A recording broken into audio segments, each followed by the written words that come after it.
Écoutez bien ça va vous servir dans vos relations.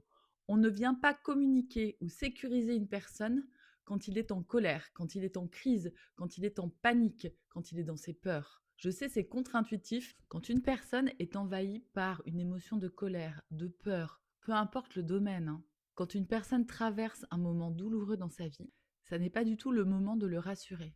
L'entourer, oui, mais pas le rassurer. Je vais vous expliquer pourquoi. Un enfant qui fait une crise, qui est submergé par ses émotions, il n'entend rien. Si vous avez fait l'expérience, vous allez voir que ça ne fonctionne pas. C'est pas le moment de le sécuriser. Un adulte qui vit une situation émotionnelle chargée, c'est exactement la même chose. Et toi aussi, regarde, quand tu es traversé par le doute, par l'angoisse, t'es absolument pas capable d'écouter ce qu'on te dit. Ou alors ce qu'on te dit, mais ça te passe, mais vraiment au-dessus de la tête. Donc la sécurité émotionnelle, elle ne se construit pas quand le système est tendu. Et parfois, le système caché, il est tendu depuis très, très, très longtemps.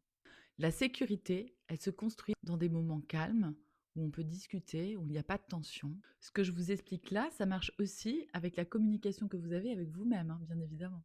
Alors, quand on arrive à un état de sérénité, ou en tous les cas de neutralité, où on n'est pas dans des émotions très hautes qui nous emportent ailleurs, c'est là qu'en fait, on peut vraiment venir construire cette sécurité intérieure ou cette communication beaucoup plus fluide avec l'autre.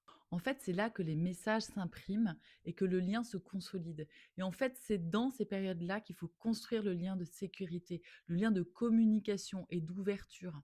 Et c'est exactement la même chose pour toi. Quand tu es dans une période difficile de ta vie, que tu as des crises d'angoisse, tout ce que tu essaies de te dire pour aller mieux, en fait, souvent, ça se retourne contre toi ou alors tu y crois carrément plus. Une fois que vous avez retrouvé une paix intérieure, et pour ça, il y a des techniques assez simples, eh bien, après ça, vous pouvez passer à l'action. Et là, ça aura du sens. Et là, vous aurez des manifestations qui seront positives pour vous. Je sais pas si vous avez déjà fait l'expérience, mais si vous êtes en état de panique par rapport à une situation et que vous avez votre ami que vous adorez, qui est là, qui vous rassure en disant tu vas voir, ça va aller, etc. Mais ça vous passe, mais à 10 000 kilomètres. Vous n'écoutez absolument pas ce qu'on vous dit, puisque vous êtes dans vos peurs, vous êtes dans votre mouvement intérieur d'insécurité. Donc ça fonctionne pas en fait. Donc il faut d'abord installer en vous cet alignement, cet équilibre émotionnel. Et ça, je vous assure que si vous le faites, ça fonctionne super bien. Je vous donne un truc que vous pouvez faire facilement, c'est vous poser, fermer vos yeux et inspirer et expirer 3 fois. Ou alors vous pouvez faire de la cohérence cardiaque. Ça marche super bien. Donc la sécurité intérieure, la sécurité émotionnelle, elle se prépare et elle se construit dans des moments de notre vie où nous sommes au calme, où nous sommes à peu près à l'équilibre. Et ça vient vraiment renforcer votre système.